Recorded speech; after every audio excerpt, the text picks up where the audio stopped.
Hi, I'm Jane Rudolph. And I'm Monsignor Charles Minor. I'm Father Joe Glass. Welcome to Reel to Reel. You know, I'm a little concerned, Jane. You don't look like Froggy the Frog, but you sound like Froggy the Frog. You should have heard me 1 week ago. I was in bad shape. I know. All of a sudden, my voice is way down here. Yeah, you sound straight. Now I know what it's like to work with Kermit. I feel like Jim Henson or something. Well, I hope you are going to take care of yourself because the cool weather is coming in and you're going to end up like me, unfortunately.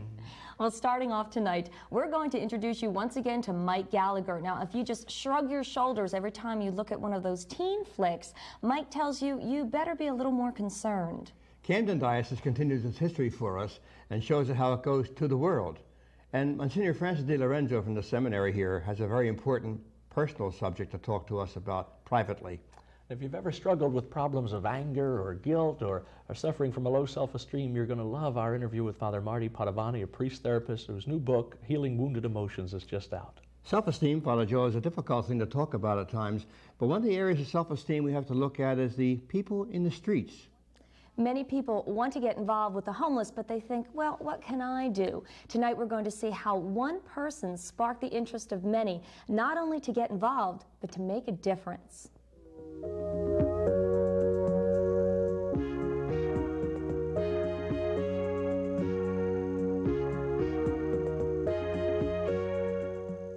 The year 1983. The streets of Philadelphia. The event, what would come to be known as Trevor's Campaign for the Homeless.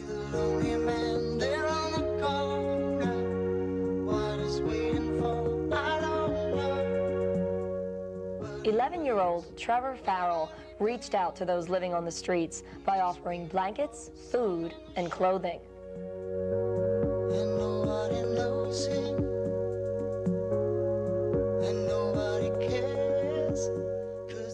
Today, Trevor's mission continues as Trevor's Place reopens its doors after undergoing some much-needed repairs.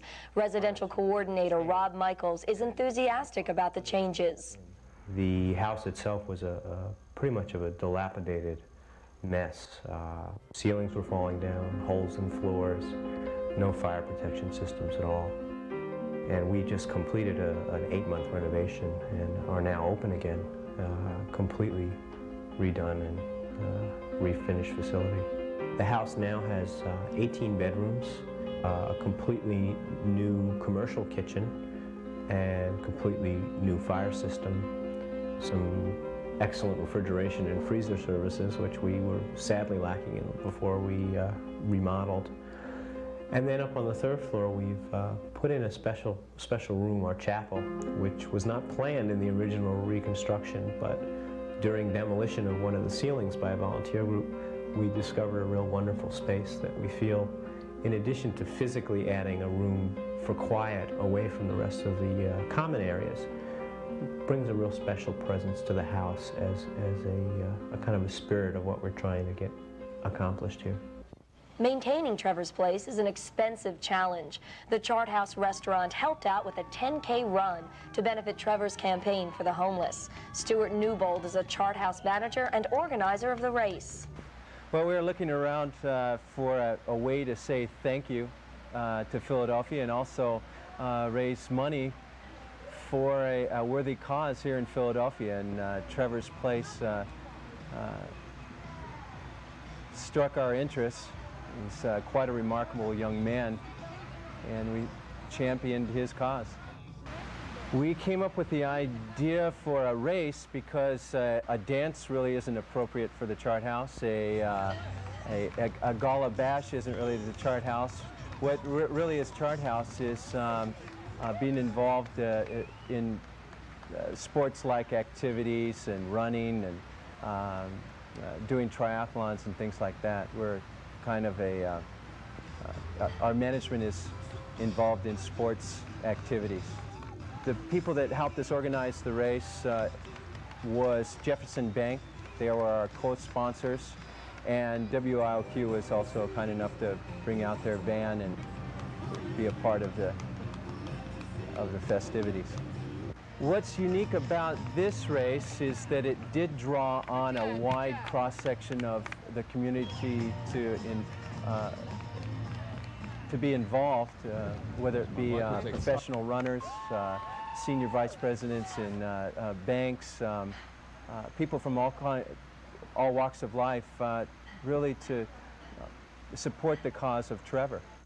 The most important thing about this race is that, first of all, everybody have a good time when they come here, and that we bring about a heightened awareness of the community of Trevor's Place and the need to take care of our homeless and the people less fortunate than ourselves in our community.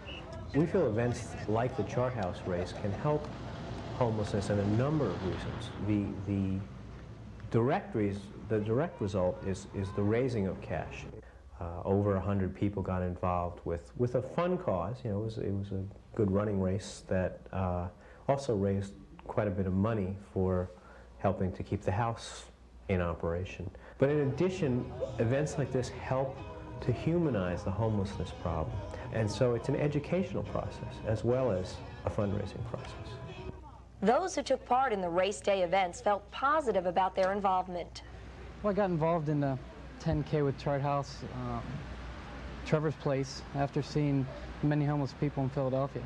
There was a lot around the area where I live, over in the Center City area, and it just seemed a great thing to do. It was just a great day. I think everybody that participated really enjoyed what they did, and they enjoyed what they saw, and the people that did take part in it really took great advantage of it, and hopefully it really helped out the people that were trying to. I hope so. I hope that that it'll do just that, as well as other people might organize events like this in the future for the same cause. And that cause is definitely well worthwhile. You're so used to seeing people, let's say in Center City, or my hometown of New York, just out on the street, out on a street grate. And you kind of take that as, unfortunately, as almost this anonymous, non-existing person. And you forget that underneath that dirt and underneath that initial image is a person, you know, with a history and perhaps a family, perhaps not. But a person, a unique person. It's good to see Trevor again and the great work that he had begun. I don't know why we're so surprised when somebody really starts something we all of us follow, but then maybe we should examine that. Whom have you followed lately? We hope you'll follow us tonight on Reel to Reel. We're coming right back, so don't go away.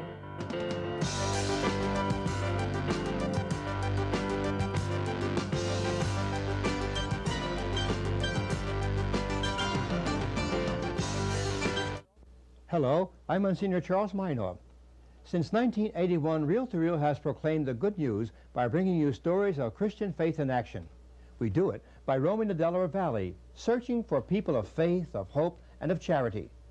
But like all modern media, it is an expensive proposition.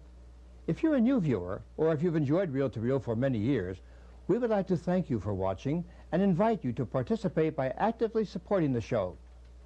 Today, with costs rising all around us, we need your financial support. A donation of $5, $10, $20, or whatever you can send would help ensure the continued presence of this program. Send your contributions to Reel, 222 North 17th Street, room 907, Philadelphia, Pennsylvania, 19103. And thank you. You've learned a lot in your life. Share the experience of a lifetime.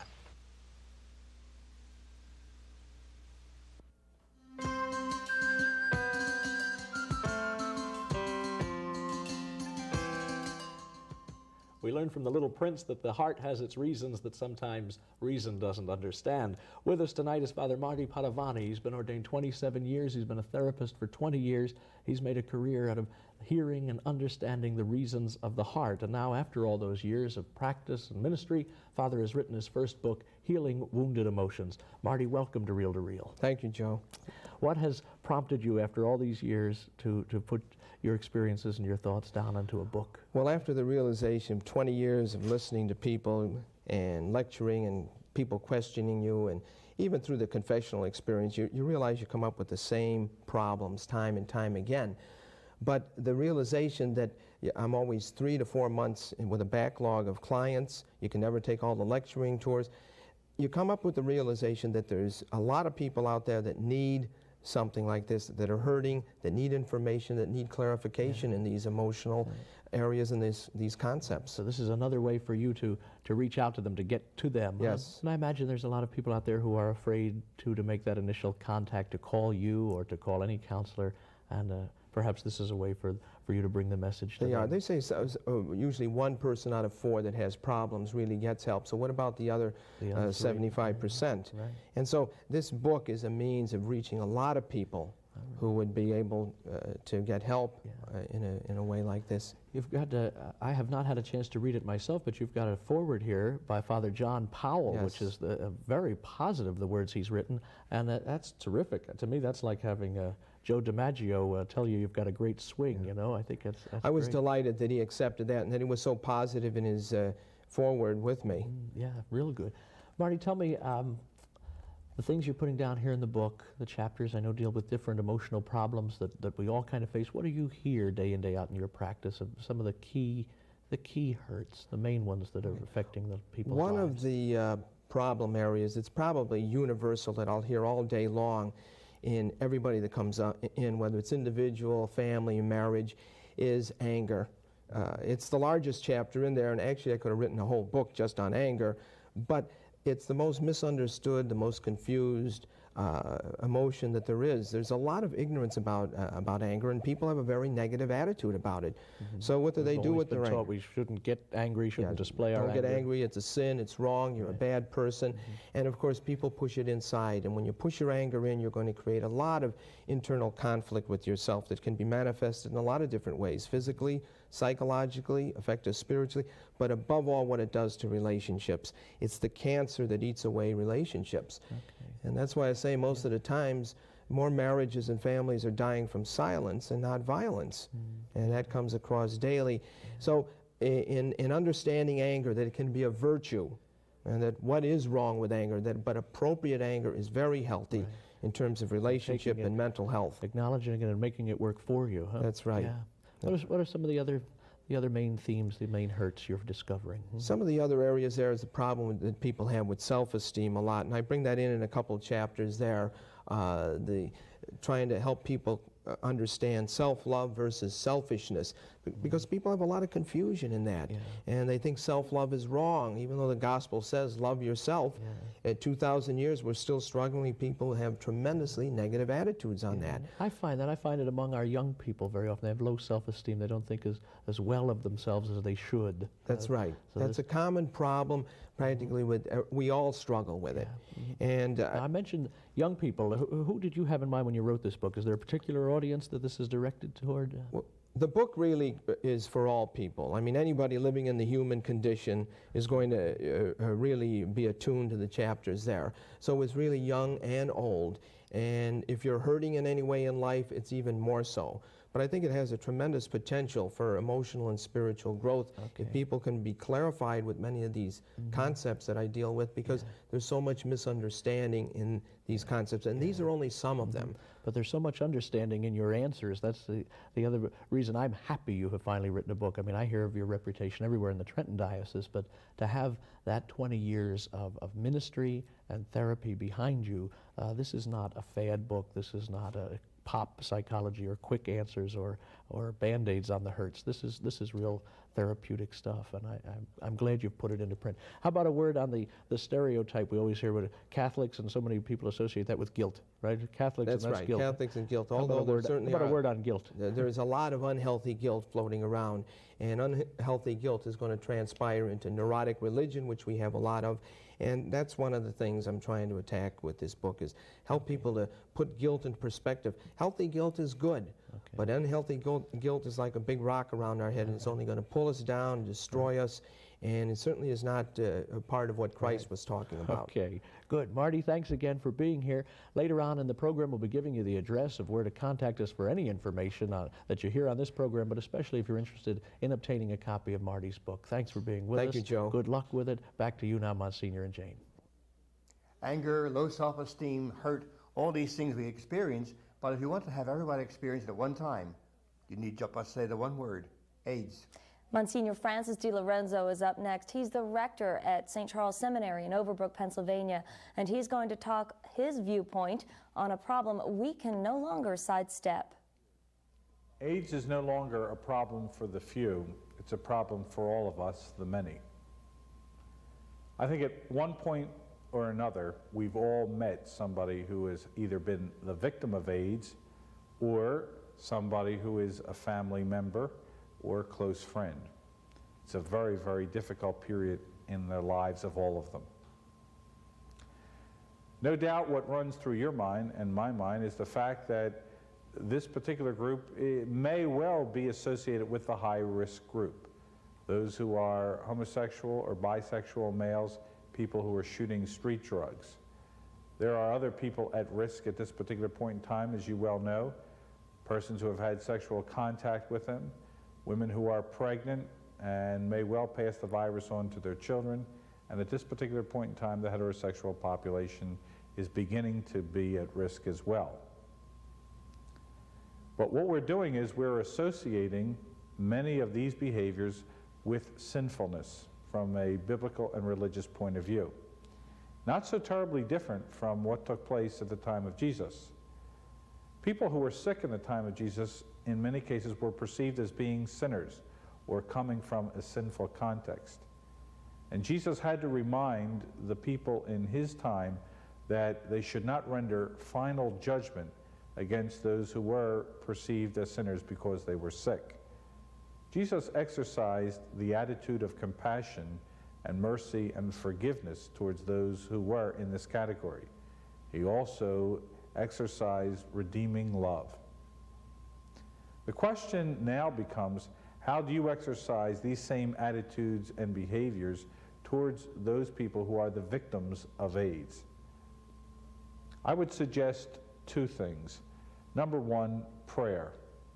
What I'm suggesting is that the victim of AIDS and the family and the friends, for the most part, are going to have a very long and ultimately fatal journey. It's going to be very, very painful, and at the end we know it's going to be a rather pessimistic outcome. Usually death is associated with AIDS. They need your help, your compassion, your support, your prayers. Second of all, support decent and wholesome education programs. I would recommend that you would support only those programs that reflect the following values. Number one, that the parents are the primary educators of their children. And number two, that any sex education program that is presented adequately reflects the conscientious religious values of the parents. Prayer and education. This is most important. This particular period of time calls forth from us the very best that's in each one of us. I exhort you to have the attitude that Jesus had. We thank Monsignor very much for leading us into our personal response to the problem of AIDS. But our personal response is not really enough. The people who work with those who are afflicted with AIDS will tell you they need so much more networking to be developed. I know it's a tricky word, but they need a lot of support, and you want to find out how you really can help them. And please stay with us tonight on Reel to Reel, because there's more to come. Each year, a special collection is taken up in all 127 parishes for the missions and people of Brazil. A long time ago, I had an abortion.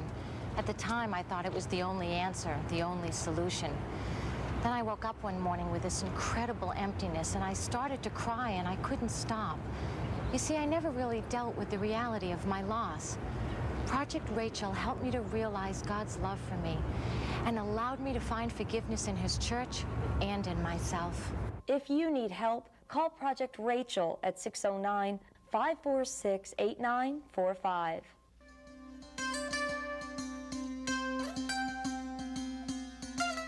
We welcome your comments and suggestions and encourage you to write to us at Reel to Reel, 222 North 17th Street, room 907, Philadelphia, Pennsylvania, 19103, or call us during regular business hours at 215-668-9842. As we've traveled back in history through the Diocese of Camden's last 50 years, we've really learned a lot. Tonight we're going to learn something else about the word Catholic. It's good to know that the Diocese of Camden teaches how to be Catholic. It would have been easy to stay satisfied with your own problems and opportunities, but they were not. They went immediately to the world with its mission.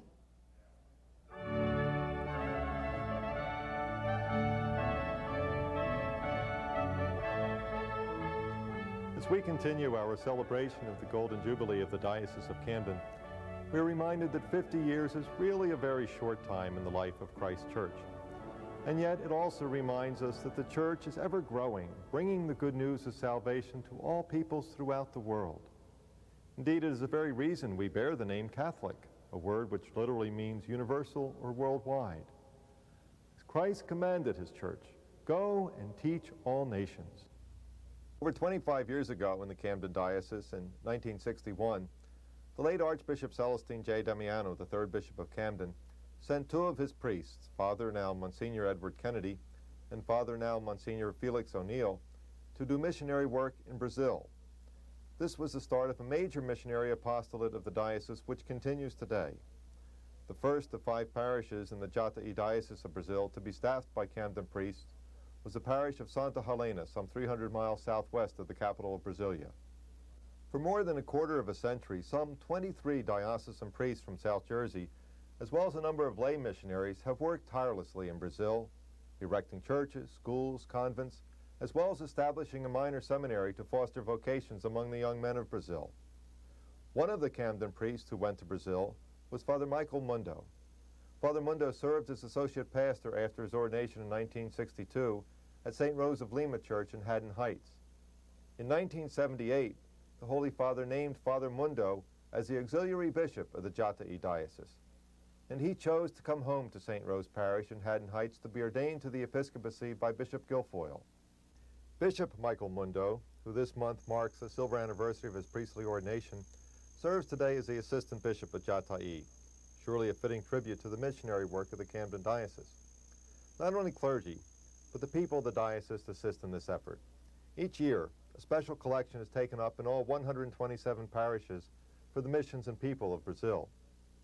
Both the late Archbishop Damiano and the present bishop, Bishop Guilfoyle, have shown their encouragement and support by personally visiting their priests many times over the years, as well as the Sisters of St. Francis of Mary Immaculate, who work alongside the Camden priests in this vital area of South America. The people of the church in Camden have indeed heard and followed the command of Christ to teach all nations, for they have reached out not only with their pocketbooks, but with their priest sons, to bring the word of God and his message of salvation to a Catholic nation deeply in need of priestly witness. The church in Camden is truly Catholic, a universal church celebrating 50 years of service to God and to all his people. This history of Camden has been so full of many ideas and opportunities we never realized were there.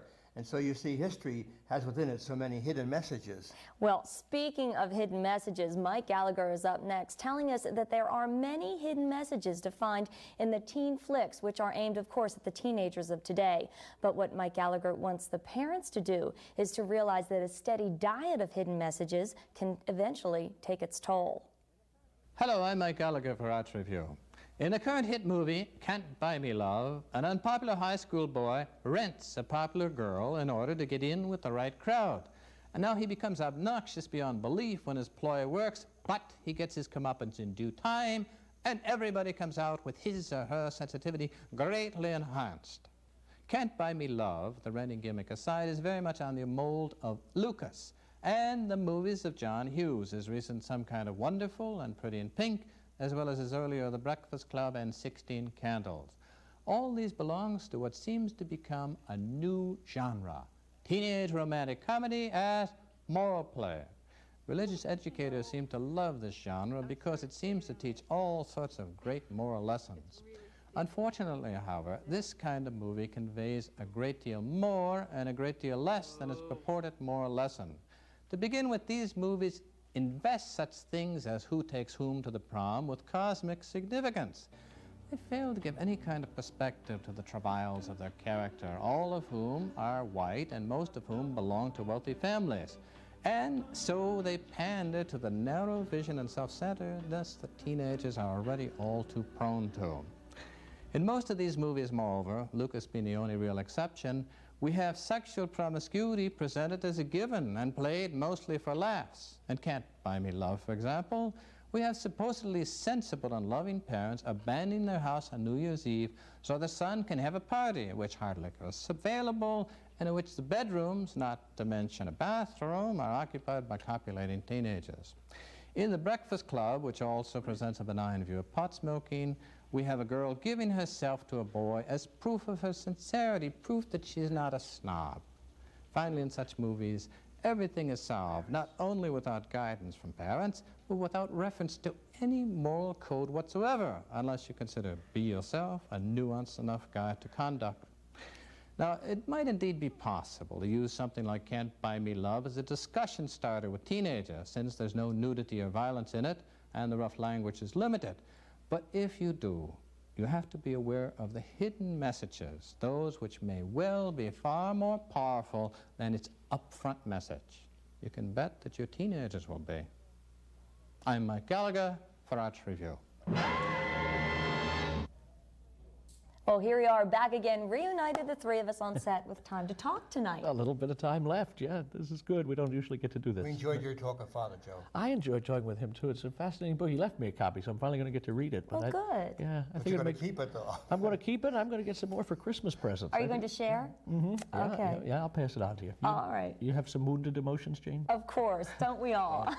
Marty can get them healed. All right, I'll look forward to that. Well, next week we're going to tell you about Habitat for Humanity, where people not only rebuild their homes, they rebuild their lives as well. Speaking of habitats, Camden Diocese shows us where it makes its home in its cathedral, the Immaculate Conception. Plus, the homeless find a great place for them to spend Thanksgiving at the Mercy Hospice. Monsignor Dan Murray will be with us, giving us a little bit more on the Roman Catholic approach to Scripture, and on our relationships feature, we'll be discussing communication in marriage and conflict resolution. So watch out for the common cold, and until next week, please take care. Goodbye, and God bless you. Good night. See you next week.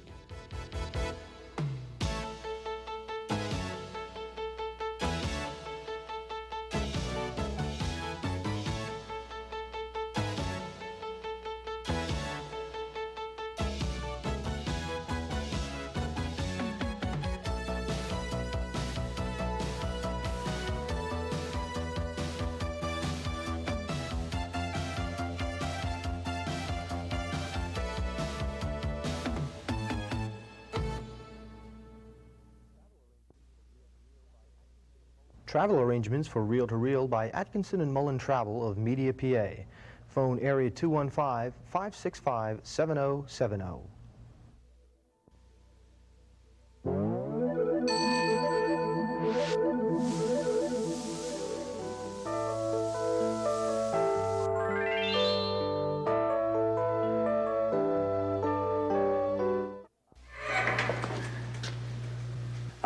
Excuse me. I want to give blood. You're in the right place. Come with me. I heard about those people in the accident. I just want to help. Great. How are they doing anyway? Well, last we heard, they're going to be just fine. You know, it's a good thing you guys were there. No. It's a good thing you are here. Call the American Red Cross. Your neighbors need you.